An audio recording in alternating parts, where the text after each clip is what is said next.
नंदिनी और आम के पेड़ की मोहब्बत। गांव के उस शांत कोने में जहां हर सुबह पक्षियों की मीठी आवाज गूंजती थी और हवा में मिट्टी की खुशबू घुली रहती थी, वहीं एक पुराना आम का पेड़ खड़ा था। वही पेड़ जिसके नीचे आज तुम खड़े थे, हाथ में मोबाइल, चेहरे पर हल्की मुस्कान और दिल में एक अनकही बात। तुमने कैमरा ऑन किया और एक सेल्फी ली, लेकिन वो सिर्फ एक तस्वीर नहीं थी, उसमें एक एहसास कैद था। नंदिनी के लिए तुम्हारा प्यार। नंदिनी, गांव की सबसे प्यारी और सादगी भरी लड़की, हरे रंग की साड़ी में, बालों में फूल लगाए, जब भी वो इस आम के पेड़ के पास आती तो लगता जैसे पूरा मौसम ही बदल गया हो।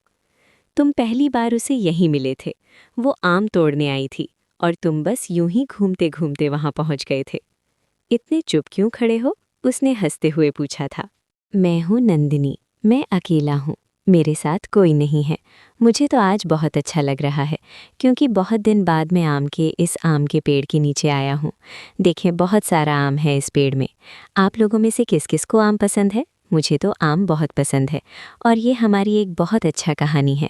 इस कहानी आप लोग लास्ट तक सुनिए, और अच्छा लगे तो प्यार ज़रूर कीजिएगा, और हमारी फेसबुक पेज को फॉलो ज़रूर कीजिएगा। हमारी फेसबुक पेज की नाम है अलीना खान 10। तुम बस उसे देखते रह गए, शब्द जैसे कहीं खो गए थे। उस दिन के बाद वो आम का पेड़ सिर्फ पेड़ नहीं रहा, वो तुम्हारी कहानी का हिस्सा बन गया। दिन बीतते गए और तुम दोनों अक्सर वहीं मिलने लगे। कभी बातों में हंसी होती, कभी खामोशी, लेकिन हर मुलाकात में कुछ खास था। नंदिनी को पेड़ों से बहुत प्यार था। वो कहती थी, पेड़ कभी कुछ नहीं मांगते, बस देते रहते हैं, बिल्कुल सच्चे प्यार की तरह। तुम उसके शब्दों में खुद को ढूंढने लगे।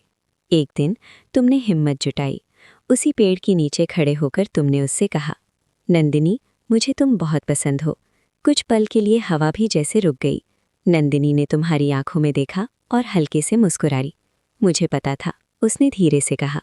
तुम चौंक गए, तो तुमने पहले क्यों नहीं बताया?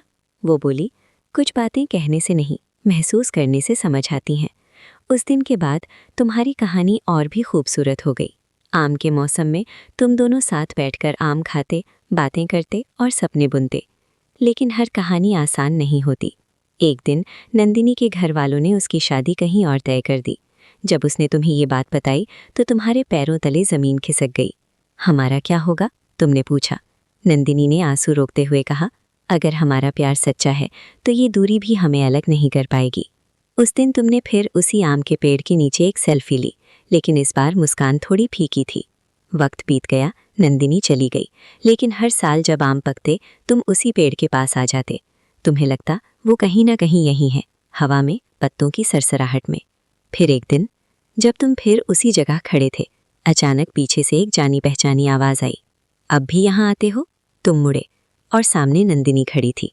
वही मुस्कान, वही सादगी, वही आंखें। तुम्हारी आंखों में आंसू आ गए। मैं कैसे ना आता, यहाँ मेरी पूरी दुनिया जो है।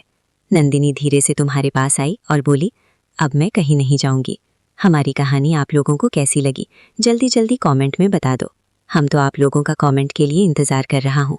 मैं आप लोगों के साथ बात करने के लिए बेसब्र हो गया हूँ। उस दिन आम के पेड़ के नीचे सिर्फ एक सेल्फी नहीं ली गई, बल्कि एक नई शुरुआत हुई, हमेशा के लिए।